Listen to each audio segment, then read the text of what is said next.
It's football and other F words, and we're going to be saying a lot of F words today. But most importantly, the biggest one is fuck the Colts. That's all one word. Fuck the Colts. That is the biggest F word we could say. The Titans have yet again swept the Colts, and Mike Vrabel has proven beyond a shadow of a doubt that he is a far, far, far, far, far, far superior head coach than Frank Reich could ever dream to be. And not only that, the Titans have thus ended another dynasty. The Matt Ryan Colts dynasty is over. It was a very short-lived dynasty, but it was much ballyhooed by the national media. You like that word, ballyhooed? I enjoyed that. And of course, that was the voice of Mike Herndon, my steely-eyed assassin. What did Jim Irsay say? I'm gonna call you steely-eyed assassin. Steely-eyed missile man. That's it. Steely-eyed missile man, Mike Herndon. You can follow him on Twitter at Mike Herndon NFL. You can read his articles that are out today at paulkarski.com. And then you can also get a Broadway Insider Pass and have a lot of fun. It's probably going to be like X-rated film session coming up on the Mike Herndon show. And Mike, will you take off your shirt at some point watching these clips? I mean, I can't promise that I won't. That's for sure. The steely-eyed missile man may take off his shirt. So that's one reason why you should go to BroadwaySportsMedia.com and become a Broadway Insider today. We, of course, are also part of the 440 Sports Podcast Network. I made Braden very uncomfortable on Monday's show, continually calling Todd Downing a moron and a fucking dumbass.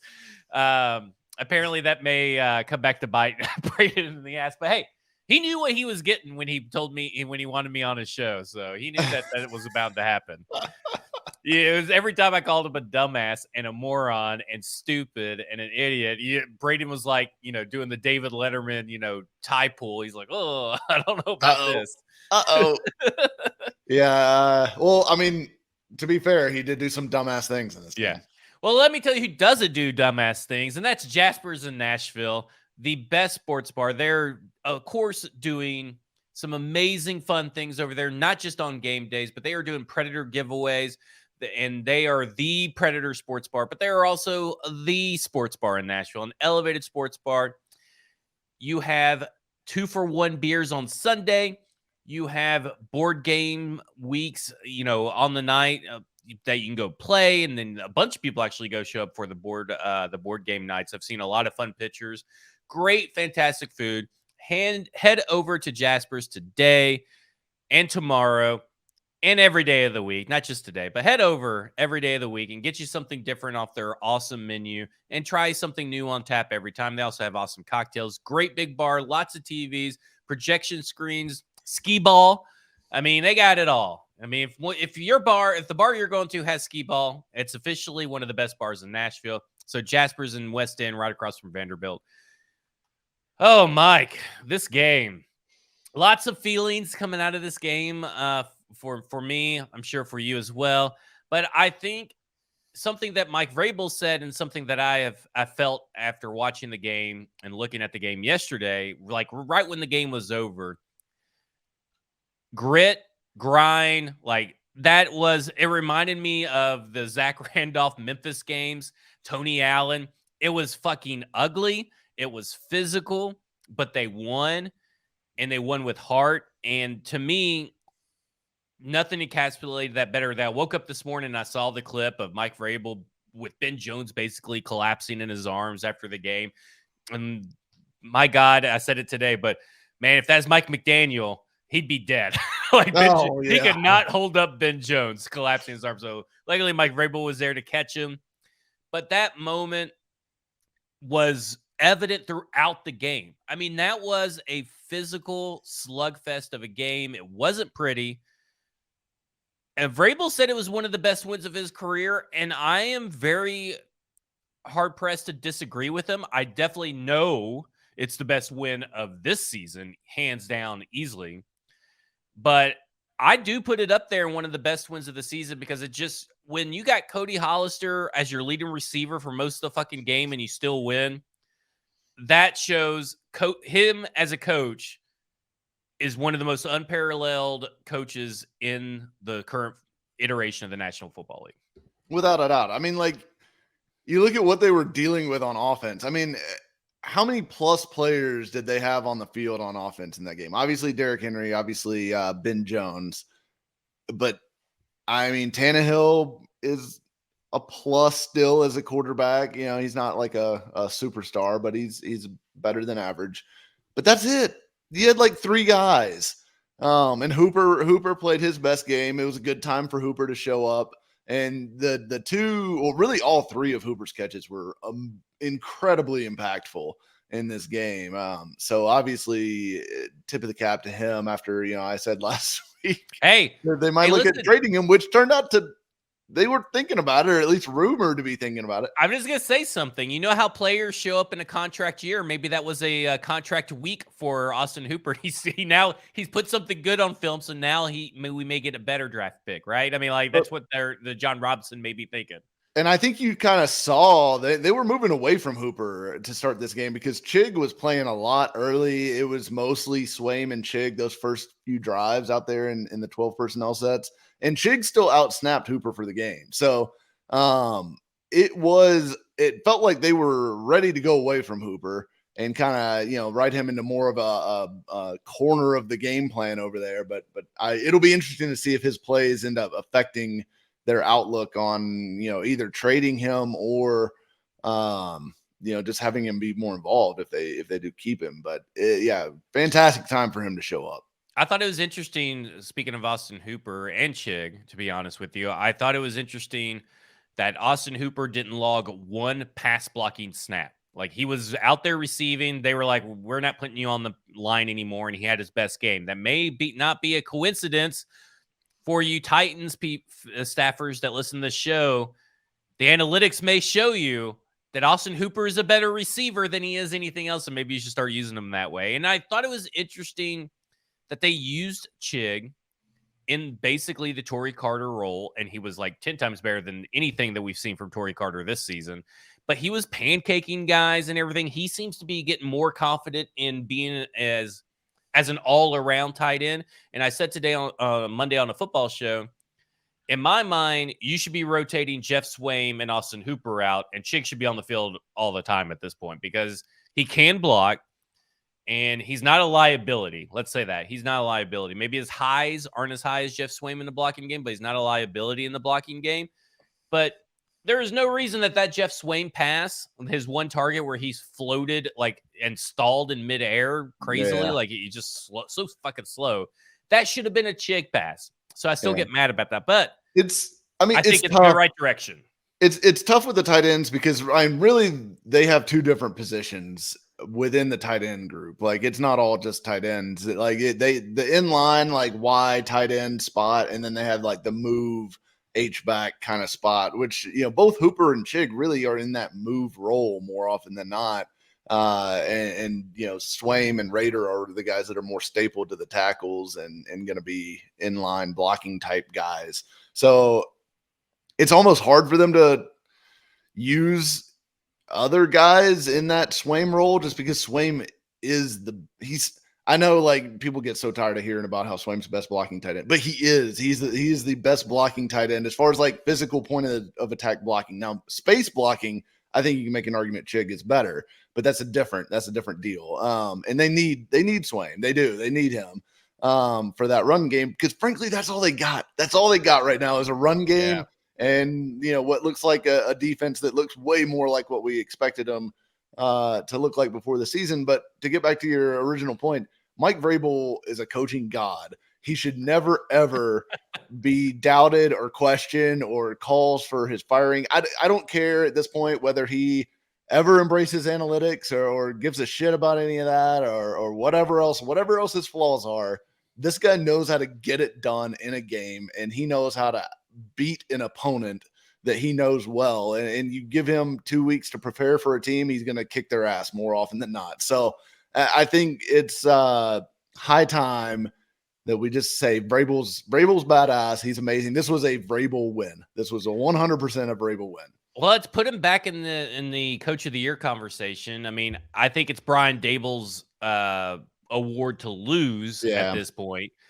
which can still happen because he still has Daniel Jones as his quarterback, and it's still the Giants, right? I mean, like they could still go on a massive losing streak at any point, Yeah, but and it's his job to Salah's lose. up there But too. Yeah, right now, Mike Vrabel is doing a hell of a job, and I think he's the next guy up behind Brian Dable. And you know, it's another year where they're faced with difficulties and injuries, and really, it's maybe not the amount of injuries that they're having, but it's the injury. You can argue that the injury to Harold Landry is almost any, and Taylor One is combined. Even Harold Landry alone were bigger than any of the injuries they had to overcome last year, right? I mean, they had to overcome a copious amount, but the quality, besides Henry, yeah, besides Henry, but they easily replaced Henry, and that's they just did. because the run game works, right? I mean, say what you want about the offense of Todd Downing, because we'll say a lot about him. The run game works. It's not pretty, and it works better with Henry, especially in this iteration of the offensive line. But it works, and it worked last year. And you, at some point, we know this is a running football team. That's their bread and butter. I'm going to throw this out there, and we talked about this a couple of times before. You can make an argument that Jeffery Simmons is being close to being considered the best defensive player in the league. He is just a force every time he steps out on the field. And I got so much I want to talk about Jeffery Simmons.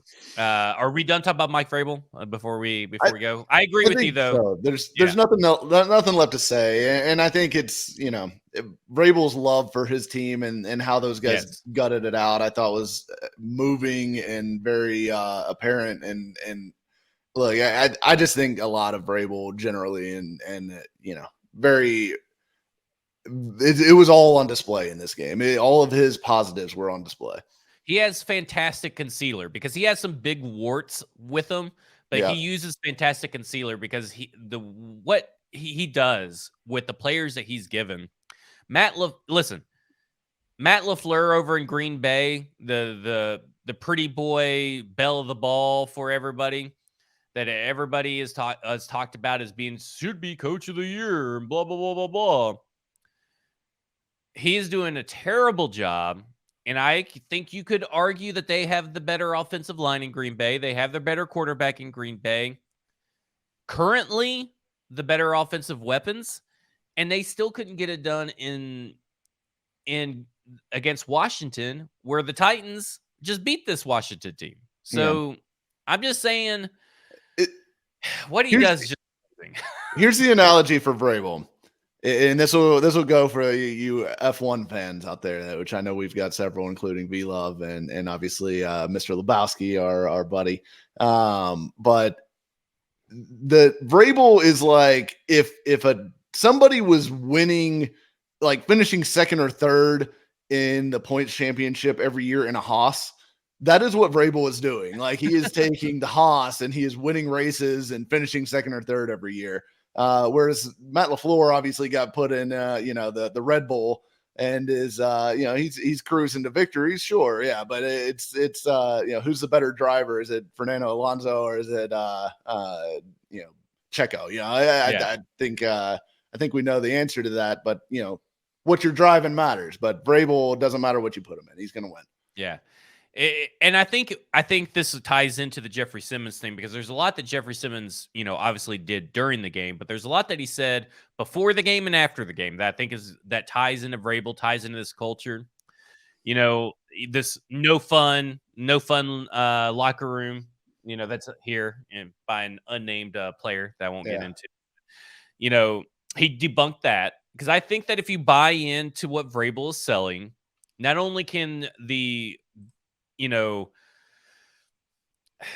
I guess the most below average player can find success here if they buy in, which also ties into the Andrew Adams game, trademarked by Football and Other F Words. Terrence Mitchell. And Terrence Mitchell. But it goes into these guys that bought in, like Jeffery Simmons, who said leading into the game, the reason they think that they have so much success coming off a bye, and by the way, it's defensively, they do a great job off the bye. I think they average before this game 30 points on offense, 11 points on defense. Like they allow 11 points. So that's a pretty damn good job by the defense in particular. And he said it's something about coming back from bye and coming into a Mike Vrabel meeting for the first time in a couple of days that just gets you rejuvenated, is essentially what he was saying. And he also said that it was their practice on Monday was the best practice of the year. And it's something about, and this lends credence to why Mike Vrabel is undefeated coming off a bye and has so much time to prepare, because these guys love what he does. And then after the game, when he talks about the basically how much a game against the Colts means for this team and particularly for this defense, and he says, over there in Indianapolis, they built their team from the offensive line out.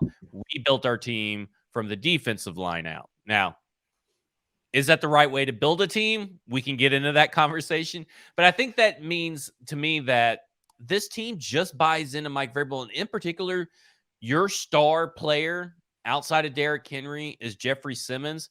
And he is bought in completely. Please sign him soon. But he is bought in completely. And it trickles all the way through the defense. It does. It's amazing what they're able to do. I mean, you see guys like Dylan Cole out here playing really good football right now. Guys like Mario Edwards making an impact.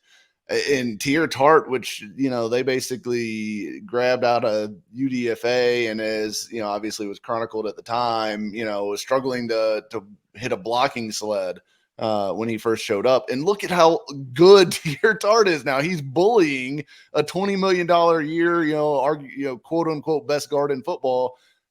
Just straight up bullying Quentin Nelson in this game. And both Tart and Simmons just owned Quentin Nelson consistently, not to mention Matt Pryor, who just didn't stand a chance against those two. But players get better. And this is something I've harped on for so long about Vrabel. Players get better. When they come here, they just get better. They almost always leave better football players than what they arrived. And ultimately, isn't that what coaching is about? It is about taking players, making them better. And, whether they move on to somewhere else or they stay here and thrive, that's out of Vrabel's hands. But he makes them better football players. He increases their value during the time that they spend in Tennessee. And I think that tells the whole story, Yeah, I agree. I mean, we also talked about when we were talking about David Long in particular, about how, there's a good chance that if David Long were to walk in free agency, that you're never going to hear his name mentioned ever again, because no other team has a Mike Vrabel, right? I mean, maybe Sean McDermott, but are the Bills really going to be going after an inside linebacker, right? It's just it's incredible what he does with players, and it just goes all the way through this defense, and Jeffery Simmons in particular is he's incredible. And Yeah. we're not too far removed from a year ago where people were saying Vita Vea is better. Yeah. And saying asinine shit like that. And I'll be honest, you haven't heard Aaron Donald's name called a lot. Aaron Donald is still the premier defender in the league, more than likely, probably. I would say he commands at least the most respect. But these other teams are having a hard time stopping Jeffery Simmons from affecting almost every play, whether it's in the run defense, whether he's just blocking a pass or batting the pass away. He's affecting the play whatsoever, whether he's trying to rip Nyheim Hines' head off. Who gives a shit? Fuck Nyheim Hines, Who cares? Hey, getting away with a pass interference, or not pass interference, get away with a face mask like that looks pretty blatant. That takes skill. That takes skill by Jeffery Simmons. So it's just another tool in his massive tool chest. I mean, honestly, it's a credit to Nyheim Hines' neck that it is still attached to his body at this point after Simmons grabbed him like that. But Simmons, if you look at, honestly, so Simmons and Donald have both played 6 games so far. If you look at their stats right up next to each other from a pressure standpoint, they are almost identical. I mean, 24 pressures each. Simmons has 5 sacks. Donald has 4. Simmons has 3 quarterback hits. Donald has 3 as well. It is almost line for line identical. Sounds like to PFF. me that, though, who has more sacks? Jeffery Simmons. Yeah. I mean, the sacks are definitely more valuable. So, but yeah, Simmons is an absolute beast. I mean, and you can tell when he gets single blocked, it's over. Like, it is over. He is going to win that rep. Almost nobody can. If you do stay in front of him, he's going to walk you back into the pocket. Like, he's going to walk you back to the quarterback and compress that pocket. And that's something that, when this pass rush is at its absolute best, which I felt like it was in this game, it is when these guys are both compressing the pocket and one guy's winning, right? It doesn't mean that was something we kind of complained about earlier in the season. I think the Raiders game specifically, when you would get one guy that would win, but nobody else was really around the quarterback. So you have one-on-one in the backfield, and the quarterback's able to buy some time and get the ball away, or even escape and make a play downfield. When the pocket is compressed, and I know it's easier to do against Matt Ryan than most quarterbacks because he's a geriatric statue, but when the pocket is compressed and you've got guys winning around the edge, that's where you get sacks. That's where you get these plays where it's a turnover or the quarterback's panicking because he is trapped. He has nowhere to go. There's nowhere to escape to. So when Tier Tart is getting a push against a guard, even if he's not technically winning that block, he's just moving the guard 3 or 4 yards closer to the quarterback, that it matters tremendously. So Tart and Simmons are excellent at doing that. Bud Dupree is excellent at doing that from an edge standpoint. And Bud Dupree was on fire in this game. I mean, for a guy, fantastic game from him. Yeah, for a guy that essentially should be cut by now. You're surprised. I'm surprised that Bud Dupree was able to get 7 pressures. The most of any Titans player in a single game this year, right? Yes. And I believe he doubled the next best guy. I think the next best guy only had 3 or 4. So yeah, it was 4. A couple guys had 4. I think Simmons had 4, and I want to say maybe Weaver had 4. And he walked away uninjured, right? I mean, he played the full game. He wasn't injured. The bye week did him some good. But this is what we talked about 2 weeks ago heading into the bye, is that Bud Dupree is just fucking good. Like, it's kind of like Mike Vrabel to me at this point. If you think that Bud Dupree isn't good and when he's on the field and he doesn't affect everything around him, makes everything better, then you just don't fucking know football. Like, at this point, you just don't know football, and you're refusing. I don't know everything about football, but you're refusing to look at and see the facts in front of your face, and here the facts are being spewed into your ear holes. Bud Dupree is fucking good. Yeah. End of discussion.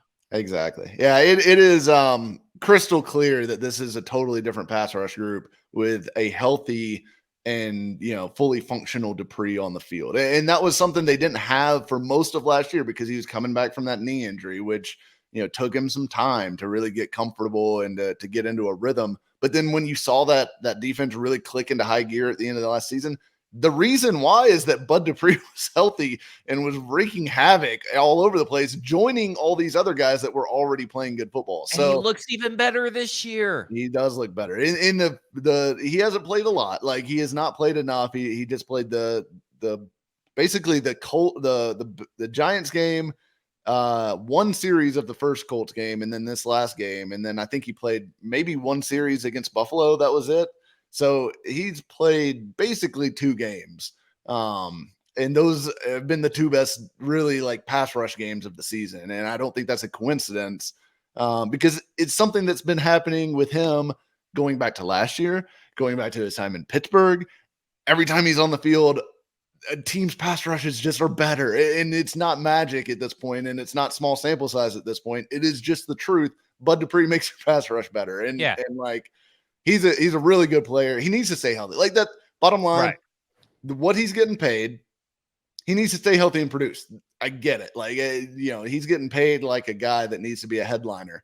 But when he is right, he is a headliner. Like, he is worth the money if he can stay healthy. And that if he plays for the next, what do they have?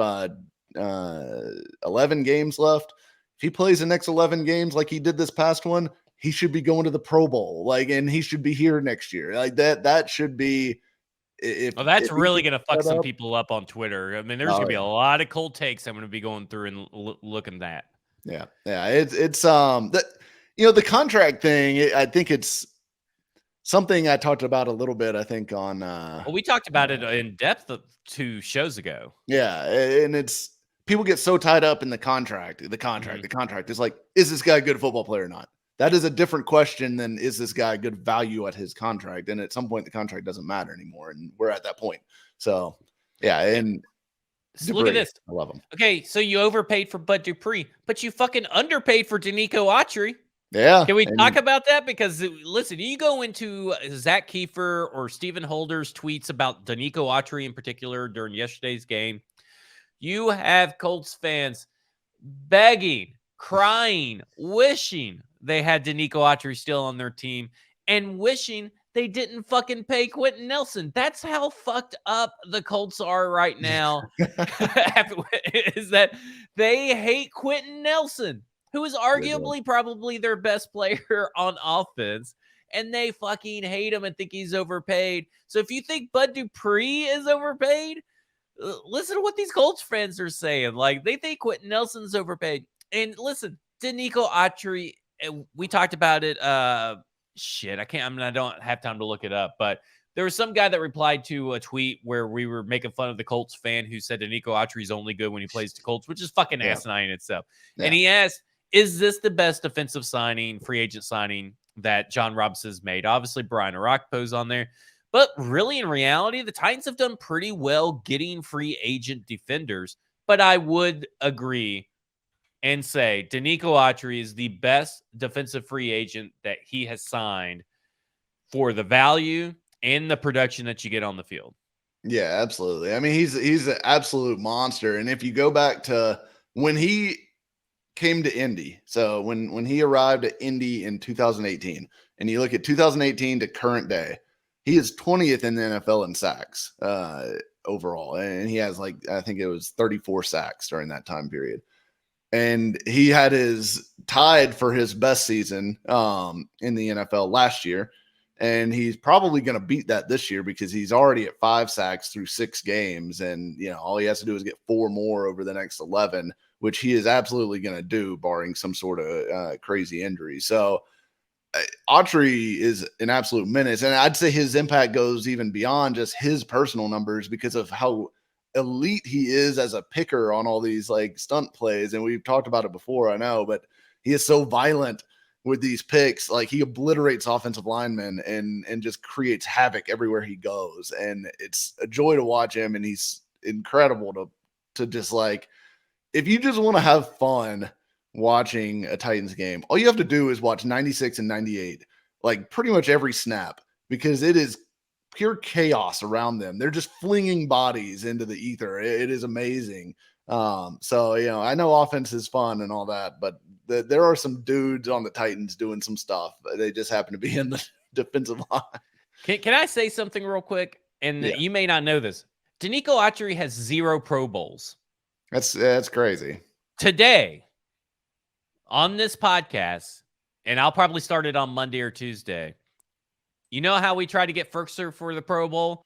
We're going Autry for the Pro Bowl. We're going to go massive ad campaign. And you know I don't give a shit about the Pro Bowl. But I love Denico Autry so fucking much as a Titans player. He's grown into one of the Titans players I just love watching play. Like, I just can't get over. Yeah. The fact he's never been to a Pro Bowl is an outstanding disgrace by voters. And I'm going to employ Titans Film Room to make a hype video just for Denico Autry because it needs to happen. Denico Autry deserves the Pro Bowl this year. He deserved it last year, and he didn't get it. He's going to get it this year. Yeah. Well, yeah, Autry for Pro Bowl. It starts here. Yeah. I don't know if we wanted to call him Pro Bowl Autry or maybe Denico Pro Bowl or something. Denico to the Pro Bowl. We'll workshop it. Yeah. But talk about, he's got to go. Okay. Mike, the Titans have now exhausted every kind of scenario until Elijah Molden gets back to make sure that Caleb Farley never sees the fucking field again because they put Amani Hooker in the slot. He was targeted 8 times, allowed 8 catches, but that's okay in the big scheme of things. But that to me tells me they are done with Caleb Farley for this season. See you next year unless you start, doing something in practice. And look, it's not a confidence issue with Caleb Farley because he has all the confidence in the world. He was asked, I believe, by Kayla Anderson. It was her video. I'm assuming she's the one who asked the question. But he said, it took me a while to make it click in college. It's taken me a while now to make it click in college. But when it clicks, you guys will forget all about, those first 4 games. And that's fine. Which so hopefully he's right. He's right, except it's going to take at least 3 years for Titans fans to catch up. There's a lag. Yeah. I mean, that is fine. But, I am not banking on it. But the Titans right now, they're doing everything they can to make sure that Caleb Farley never sees a defensive snap. Yeah, as they should be, because he's been really bad. But, I think the Molden thing, they need Molden. They really do, because I feel like that's going to be the guy that can kind of put all the pieces back where they go in this defense. And, it's weird that it's the case because, I don't think Molden's necessarily a superstar. I think he's a good player, but just having McCreary back outside, I felt like made a difference because he just looked so much more comfortable out there. It's an easier spot to play. So it's definitely, I think something that you can see McCreary excel outside a little bit more, than you can see him excel in the slot, because the slot's just such a highly specialized deal. And it's so much more complicated because you're a part of the run fit and you're, you've got, every route is a 2-way go, which means, you're not necessarily able to use the sideline to help you kind of cut down space and everything. So there's a lot that goes into it, but getting Molden back would be a big deal. And they do need him. I don't know when he's going to come back. Obviously he was spotted in the locker room last week, I think for the first time in a while. So maybe he's getting closer, but it didn't sound like on the Monday's press conference with Mike Vrabel that he expected really anybody to be activated off of it. Yeah, he's been hinting at that on the Monday presser, so he didn't hint at one this time. So I'm guessing it'll be another week on Molden, but at least, who knows, it could be 2 or 3 more or whatever. We could be in a Dory Jackson situation. We never know, but yeah. Oh God. Molden coming back would be a big deal, but I was glad to see them try Hooker in the slot. I think they're just trying to figure out how do they get their best, 5 or 6 DBs on the field together. And frankly, Andrew Adams has played well enough that, he's one of those guys right now for them. So that was able to get him on the field and still use Hooker and everything. So I thought it was smart for them to try that. I don't know how much you want to try against the Colts. Yeah. You know what I'm saying? That's the kind of offense where you feel you could probably get away with doing something like that. Like if you go up against the Chiefs, possibly not. That could possibly burn you. But I want to say this about the Andrew Adams game. I'm coming for you, 104.5, because you guys are not crediting me, and I'm sick of it. Ramon, Kayla, and Will this morning, they didn't on Monday morning. They called the Andrew Adams game, didn't credit me. Buck Risen said it at the top of his show, didn't fucking credit me. And Lucas knows that I said it. He willfully and knowingly tried to steal that tweet from me. And where were you, though, Mike, when the Andrew Adams game happened? I was sitting in section 343, row V. Oh God, so were you touching Robert Brazil's Ring of Honor sign? I was smacking it on every third down. But no, I was up there and watching, and the pick happened right in front of me. I saw it all the way. It was you could just see the ball as soon as it gets released, and it's like, oh wow, he's got an angle on that. He's gonna pick it, and like it was amazing. That was great. It was a great play. Obviously, I mean, Paris Campbell running some other route than what Matt Ryan thought he was running.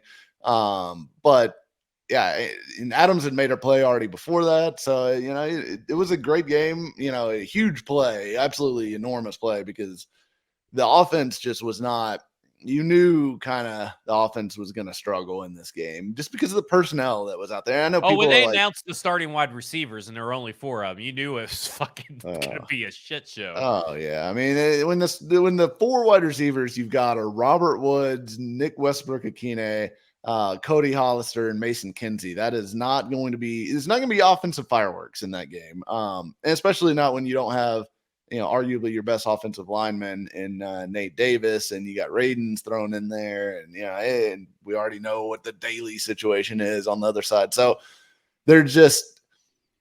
The offense was going to be what it was going to be. It was one of those games, but the defense had to make a play like that, and they did. And look, this is what we expected before the season. I think we were all kind of like, this defense is going to be a top 5 group. This is a really good defense, and the Landry injury kind of put a little bit of a damper on that, but not much. I think I adjusted my expectations from like, okay, they'll be top 5 to they'll probably be top 10. They could still be top 5 potentially, but this was a lot more like it. This is what I expected to see. Lots of pressure, lots of turnovers, nowhere to go for the run game. The Colts basically gave up even trying to run the ball for the most part in this game. Even though Taylor had some success running the football, though I think a lot of it was just on a couple runs. So it was a great performance all around by the defense. Like no complaints. No complaints. Kevin Byard apparently just shut down whatever side of the field he was on because he got 0 targets thrown his way, which is the first time in a long time that's happened. So good things were just happening, even with Amani Hooker in a different position. And the tight ends disappeared for the Colts. Yeah. It was just a very, very good defensive performance all the way through. Before we get into the bad and the offensive performance, just want to thank our sponsor, Jasper's. 2 for 1 on Sundays. Head over there to watch the Texans game, which is at 3:05 Central Standard Time, but I don't know why it's an afternoon game.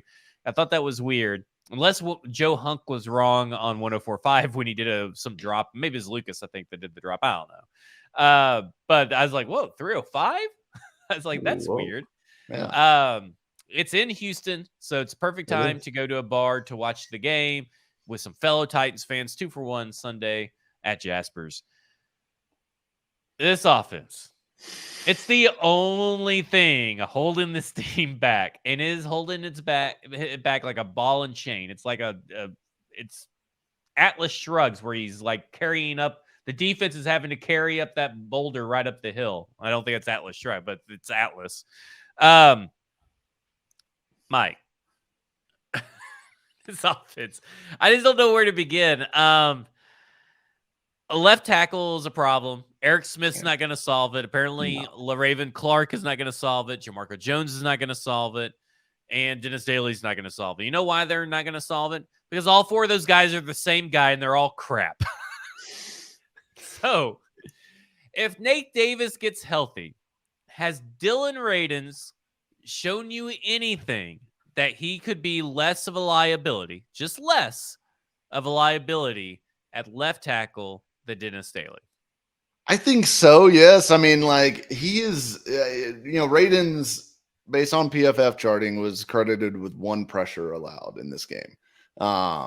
So, look, in blocking at guard is way different than blocking it at left tackle. So, it's not necessarily to mean that, he'd be really good over there or anything, but he looks okay. He doesn't look like a total disaster. And Daly still looks like a total disaster. Daly only was credited with 2 pressures allowed, but I felt like there was more. I know I saw Yannick Ngakoue running around unchecked a lot on pass down. So, it's. I think Radunz, like, if Davis comes back, I would love for them to try Radunz at left tackle. The one game against San Francisco went okay. Like, that wasn't a total disaster either. It's been less of a disaster than what Daly has been consistently this year. So I'm ready. I'm ready for Radunz to be tried there. If Davis comes back, they desperately need Davis back either way. Mike, I'm not asking whether they will or not. So I want to throw that out there. I'm not asking you to make a prediction that they will. But don't the Titans have to make a move for a wide receiver of some sort? And not, I'm not talking like signing CJ Board's brother, BJ Board, to the practice squad. I mean, like a real signing, like a Will Fuller, whatever free agents are out there, OBJ, or trading for a guy. Obviously, DJ Moore, like we talked about a couple weeks ago, or maybe his last week's episode, we talked about that a Glazer has said that DJ Moore is not going to be available, which makes sense. If you're trying to do a rebuild, you need to have some key, components to build around and to make the job attractive. Yeah, right. So, do you think that the best way for the Tennessee Titans to do something to try to fix the offense is to try to get a wide receiver? Like, if you let me put it to you this way. Which is a quicker fix for the offense?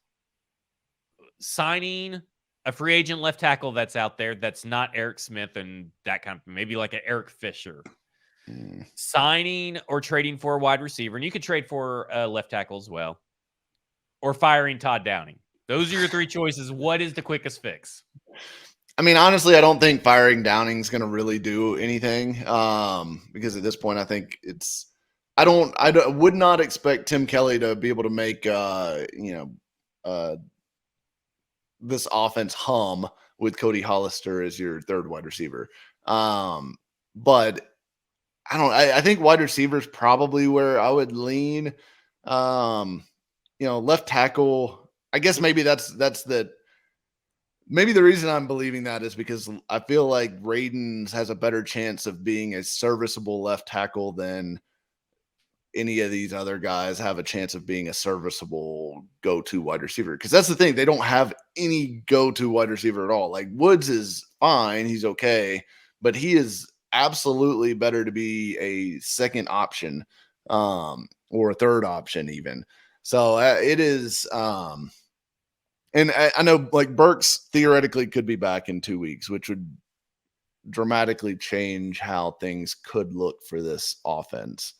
But even if you get Burks back, you still feel like you're a guy away, right? Like from really having an offense that could contend with any of these other top teams. So it seems like you have to have technically like a 1A, 1B, 1C wide receiver to contend with some of these teams or an elite quarterback. It's like you don't have to have both, but you have to have one or the other.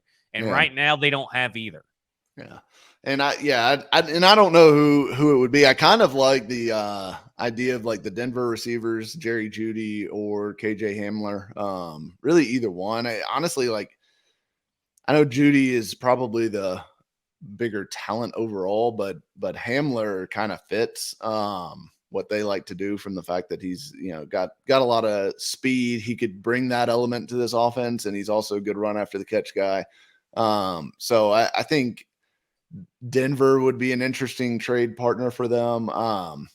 But yeah, I would love to see them do something because I mean, even if like them at losing Kyle Phillips for this game hurt, that step down from Phillips to Kinsey is dramatic. It's massive. Yes. It's a massive step down. So getting Phillips back would help. Getting Burks back would help a lot, I think. But still,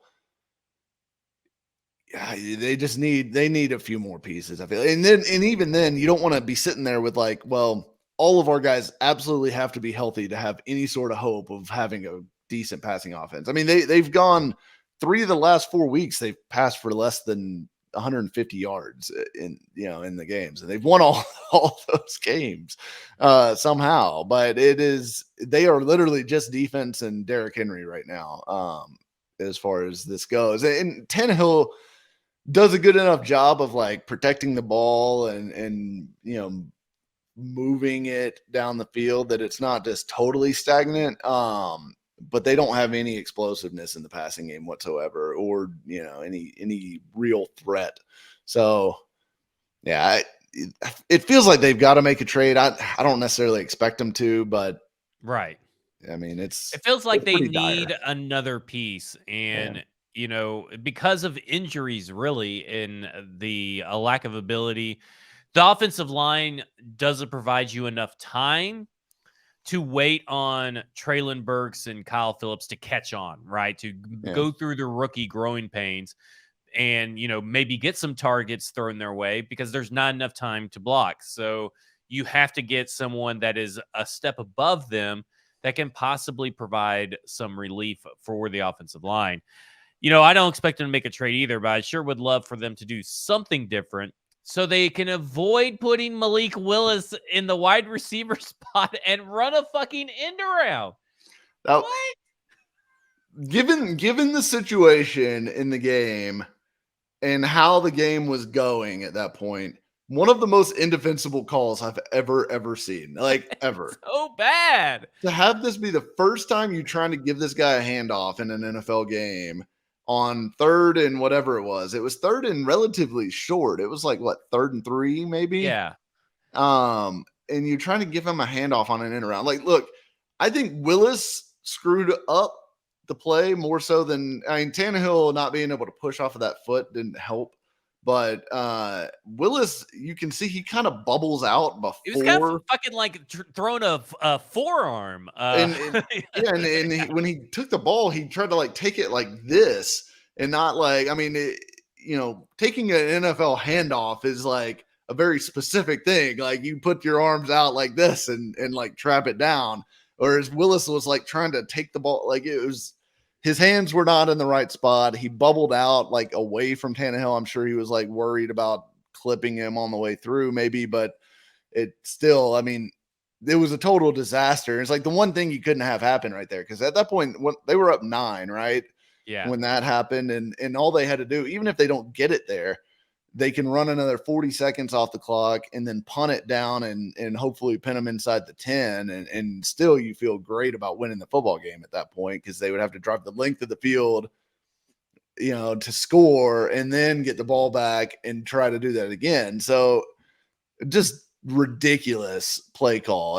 The worst play call that he's made by far. I think I would agree with you.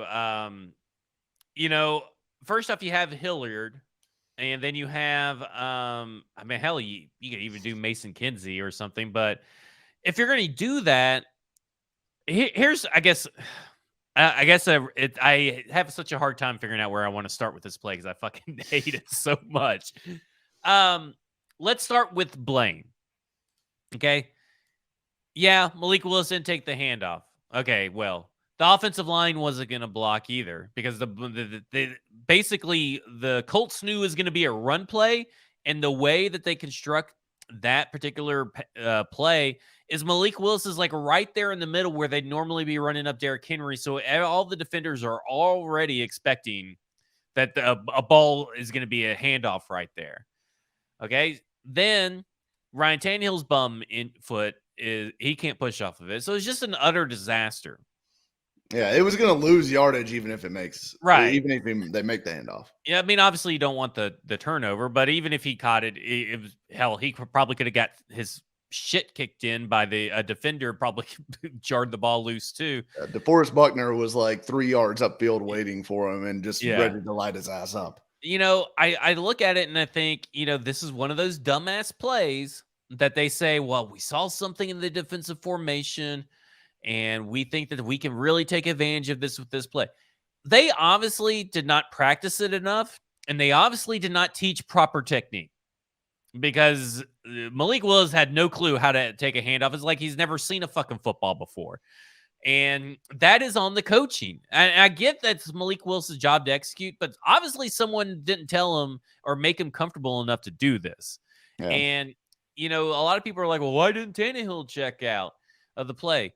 Well, it's because the play was called based on the formation that you see. So the formation he sees when he gets up to the line matches the play. The problem is that they're doing the Chig play, the Chig Okonkwo play from the Giants game with a worse offensive line and with a guy that doesn't play the position that you're asking him to do. It's madness. That is the most infuriating play. It is the worst play call I've seen in the Todd Downing era. And it's probably one of the worst play calls I've seen in a long, long time by the Tennessee Titans.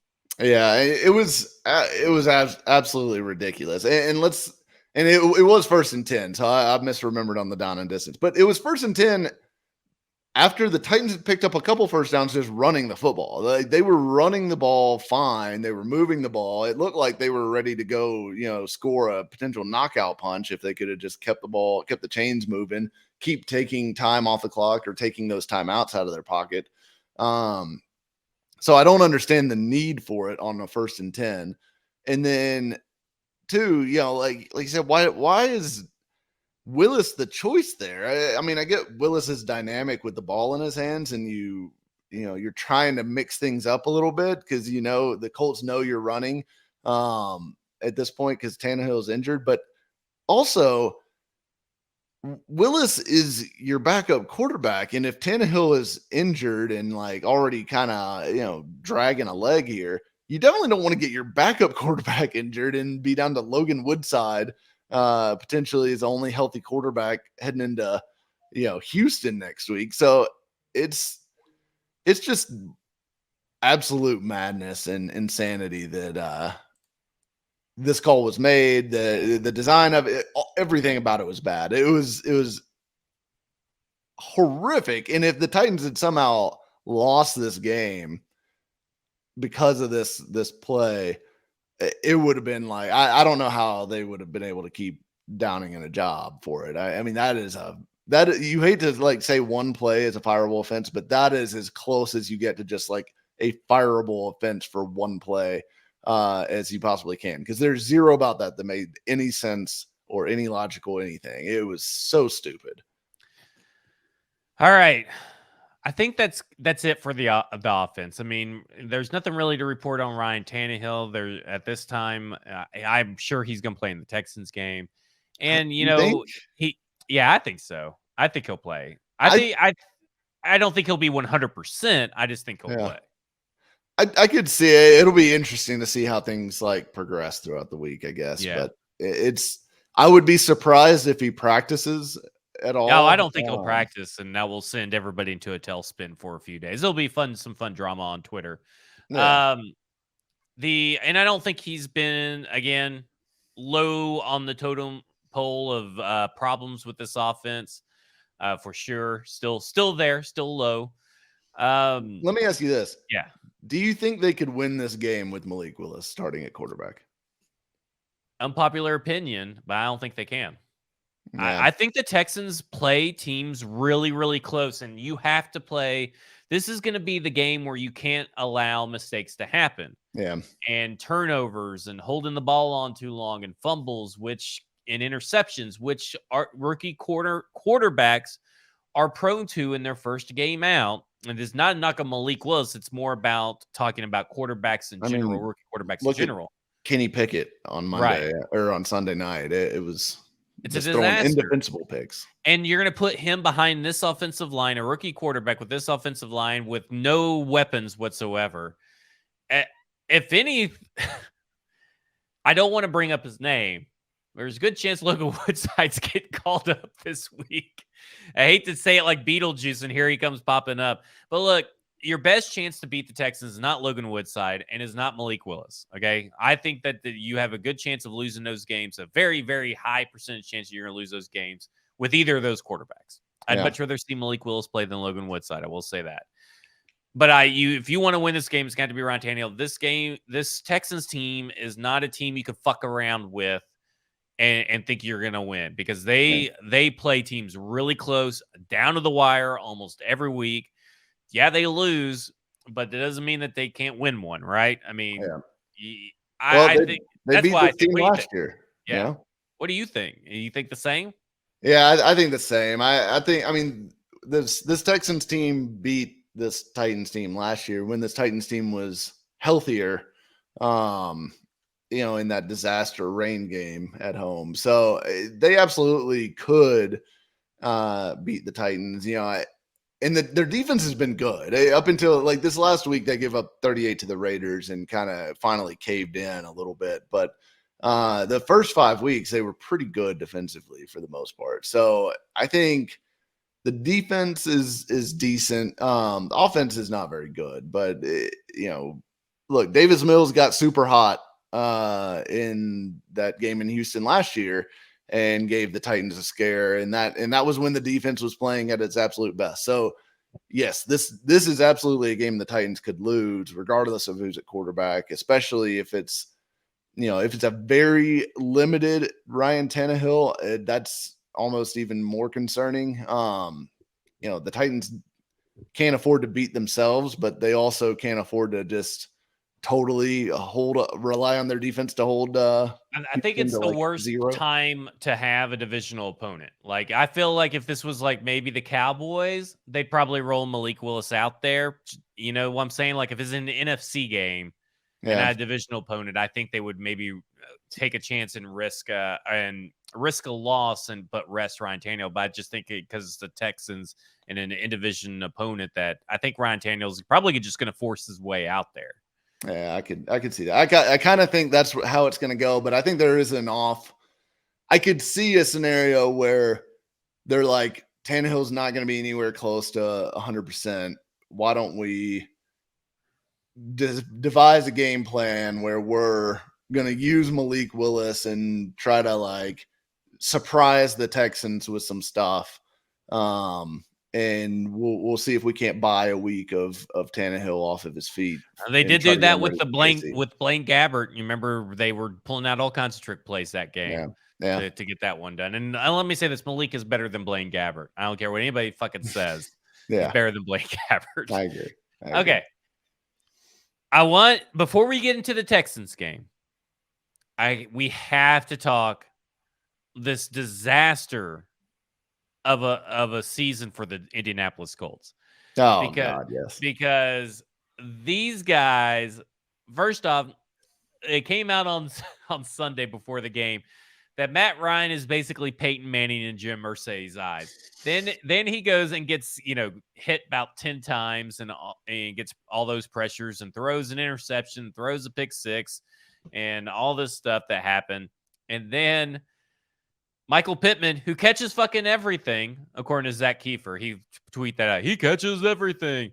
Yeah, he did catch a ball, but then he let it go as a fumble, and Terrence Mitchell got that too. So turnovers everywhere. The offensive line stinks, which they've poured a lot of money into it. Their quarterback situation has stunk for 5 years now, ever since Andrew Luck retired, which is not an excuse anymore. Let me say that again. It was an excuse for the Jacoby Brissett year. And then every year after that, the GM that everybody touts as awesome made mistake after mistake after mistake using Band-Aid to try to patch open a gaping head wound for this quarterback position. So after the game, everybody's talking about, the guts, and Matt Ryan's talking about leadership, and he was the last person to leave in the locker room, and he, blah, blah, blah, blah. Jim Irsay walked silently to his golf cart. It was the greatest video ever. Doesn't say anything because it's eating him alive. It's just fucking eating him alive. Yeah. And then today on Monday, when we were recording this, they benched him. Now, part of it is because of a grade 2 shoulder sprain or shoulder injury, but you could almost see that morning. There were a couple of Colts articles from The Athletic talking about it's Sam time. Yep. And now that Sam has been named the starter, the Indianapolis beat writers have already begun gaslighting their fans yet again, trying to convince them that Sam is an impressive quarterback and this team is going to be even better. I will say this. The team is going to probably be able to take more deep shots, which Michael Pittman after the game said, we have the playmakers, just nobody to get us the ball, and they're not calling plays to get us the ball deep. So, all this to say, I don't want to hear any more about Chris Ballard being the best GM ever. And I think that you could tell by the reactions from a lot of the national sports writers, particularly Tom Pelissero, in the same time that Ian Rappaport told everybody that Jim Irsay called Matt Ryan a steely-eyed missile man. Tom Pelissero goes on to do his spot right afterwards and is so morose. It's like someone ran over his dog, then shot his wife. Like he's like at a funeral. So that to me knows that man had money on the Colts to win the Super Bowl or something. I'm tired of it. We've been tired of it, but it officially ends. It's done. Colts are done. Colts hype is done. You say that, but just wait till Sam Ehlinger has one good game and they go, oh my God, look at this. The Colts are back. They're going to track down the Titans in the division. It'll happen again. It always happens with the team. I don't know what it is about the Colts, but the media is like moth to a flame. They cannot help but just slather themselves up in some horseshoe memorabilia and just go nuts on Indy, because it's unbelievable how many excuses they're given. I mean, people sit here and just talk about how bad the Titans are and, the Titans stink.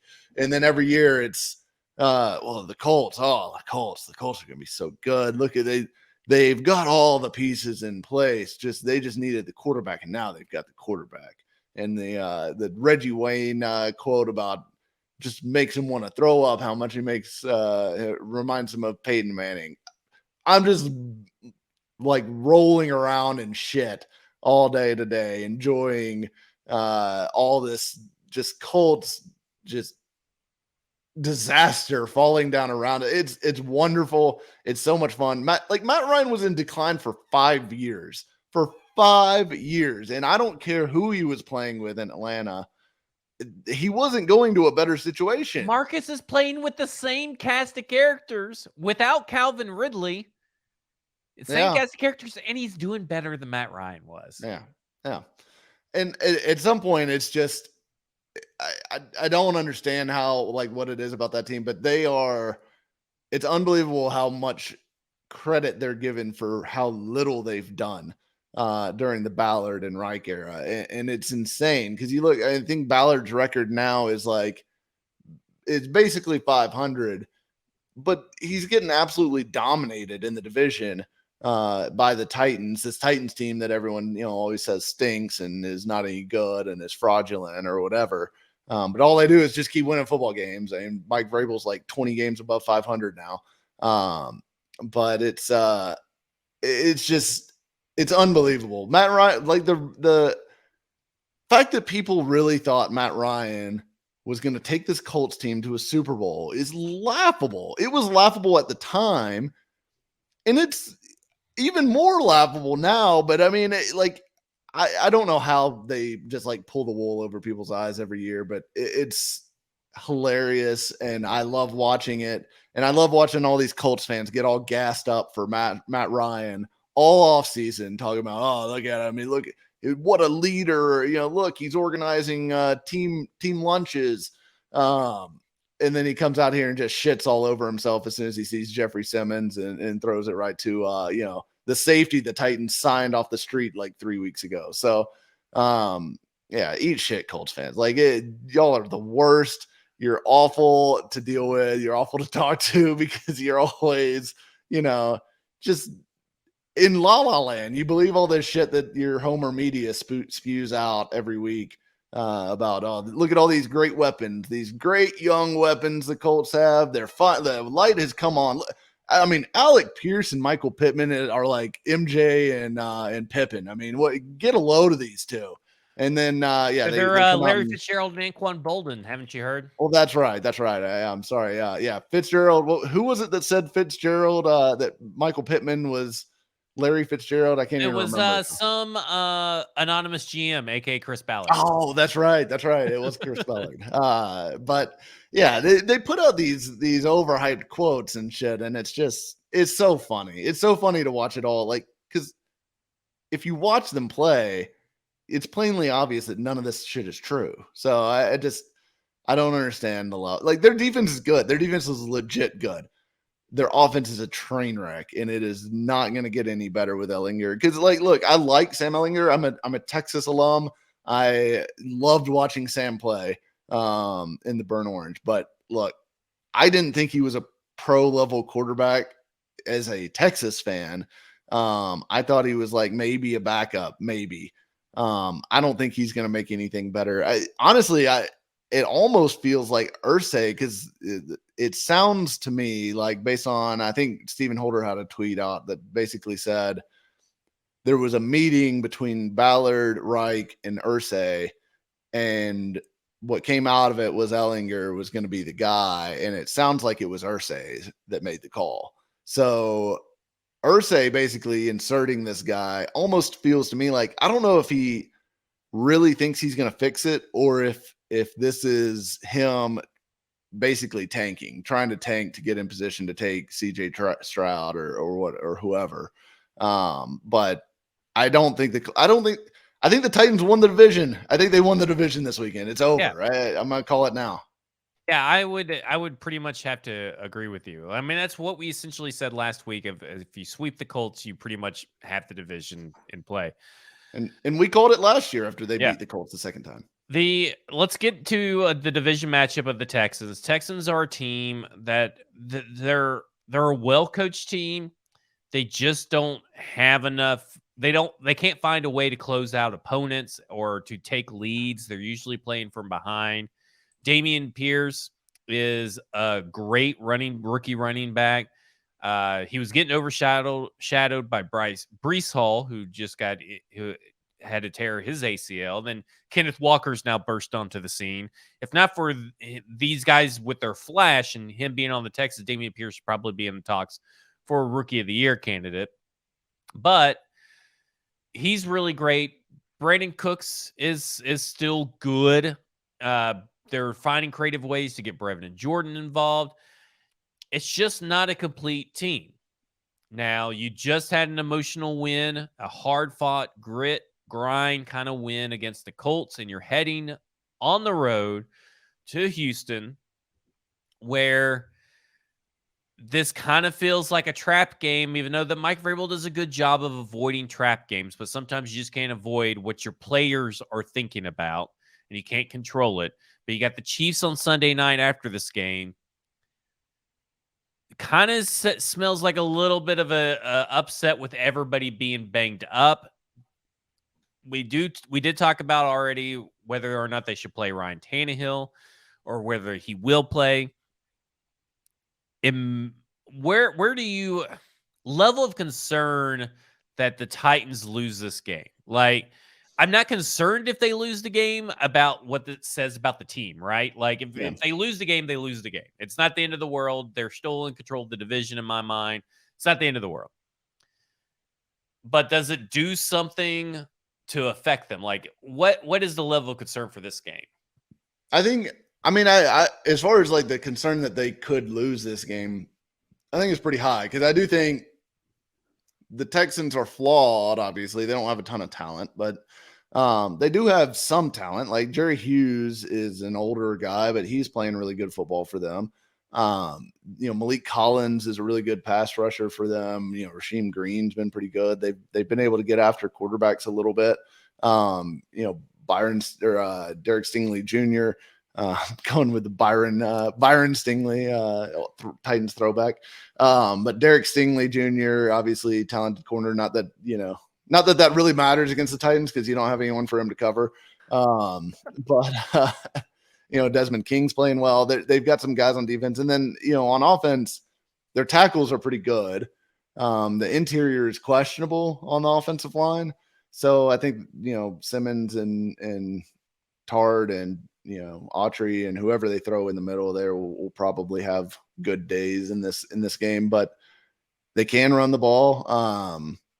It's definitely a spot where it's a dangerous game for the Titans if you've got either a banged up Tannehill or Malik Willis, which you're going to have one of those two. So it's going to be a dangerous game for them.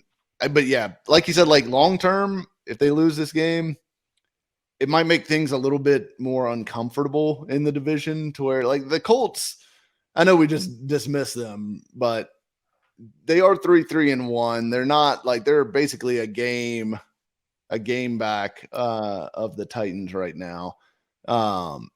So you don't want to lose and like leave them hanging around for a couple of weeks. Yeah, you don't want to leave the door open to where, like, say Ellinger does do something to nudge that offense in a little bit more positive direction. Like I said, the Colts defense is legit good. It is the real deal. So I think that Colts defense is going to be good enough to win them some games. So you don't want to leave the door cracked for them to make things tight towards the end of the season. So from a just straight up standpoint, this is a game you do need to win because Kansas City's looming next. I don't have a lot of hope for the Titans going on the road and beating Kansas City. Despite all the success that they've had against them in recent years. It's an important game. It's kind of a tough matchup, honestly. I think tougher than what it looks like on paper anyways. Yeah, I think it's going to be a lot tougher than what people think. I think people are being they're being too dismissive of the Texans in general for this offensive line in the current state it's in. I think that our defense can handle the Titans defense can handle the business, but I don't think it's going to be hard for the offense to move the ball through just Derrick Henry. I feel like, because I feel like this Lovie Smith defense is going to have a pretty good idea on how to contain Derrick Henry. So it's going to be very interesting to see. I think this is going to be a close game, like almost like a 24-21 kind of deal where it comes down to the wire. I think it's 13-9, something like that. Okay. I think this is going to be a total rock fight. It's going to be a lot of kickers. It's a very boring game.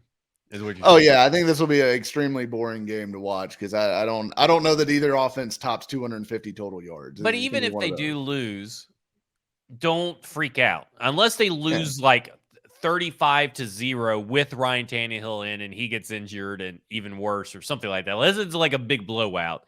But it shouldn't be. Even if the Titans lose, it shouldn't be that big of a deal. You should not go and like try to fire everybody. Yeah, even if they got blown out, honestly, like if it's just like Tannehill's out there dragging a leg around and can't move, and we know the offensive line has problems, and Houston's just all geared up to stop the run, and there is zero threat. Like the Titans already have very little threat of a passing attack. But if Tannehill is looking very uncomfortable dropping back, it's going to be 10 times worse. Like teams are just going to be like, okay, now we can really just tee off on the run game. Like this is, I could see it being ugly. I could see the offense being very, very ugly in this game if Tannehill is not closer to healthy and they don't, still don't have Kyle Phillips and all that. So, okay, it's a tough spot. I got a question for you. This is what we'll end on. Let's say Tannehill doesn't play. Malik Willis plays. This is week 8. There was a week 8 quarterback switch a couple of years ago. No. Malik Willis goes for 300 all-purpose yards. So we're going to say passing yards and rushing yards and gets 3 total touchdowns. So let's say 2 through the air, 1 on the ground. Okay. Let's say with just 1 interception, no fumbles.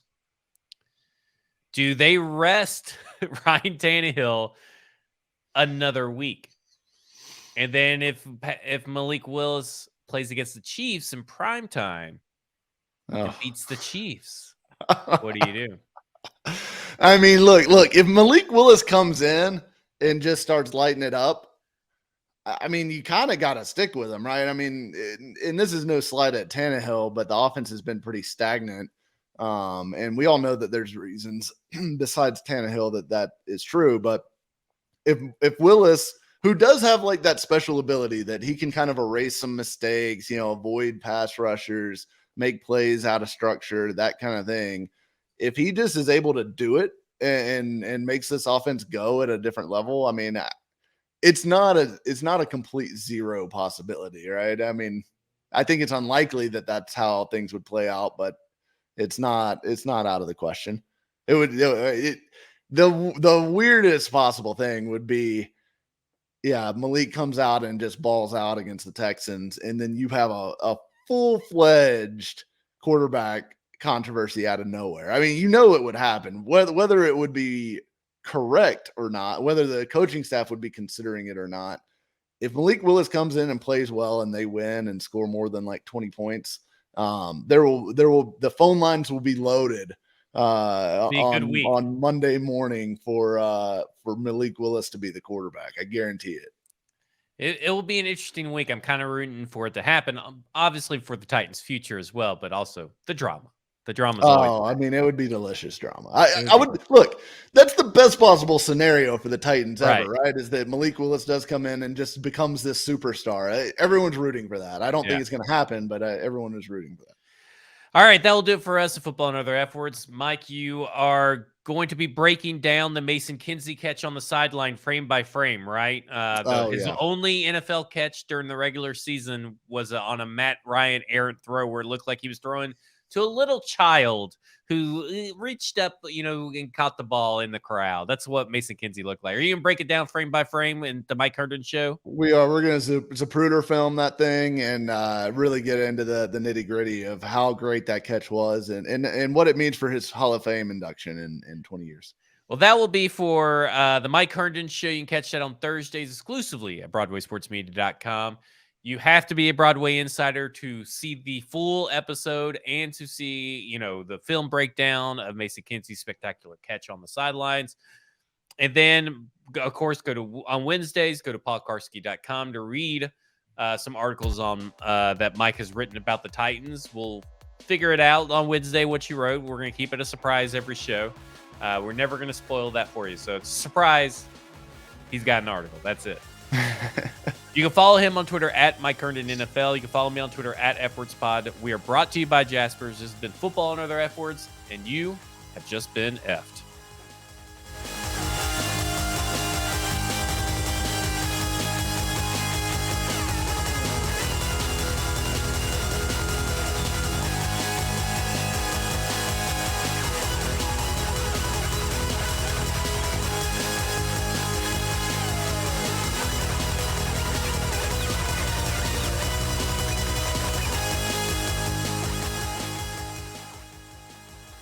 A Broadway Sports Media production.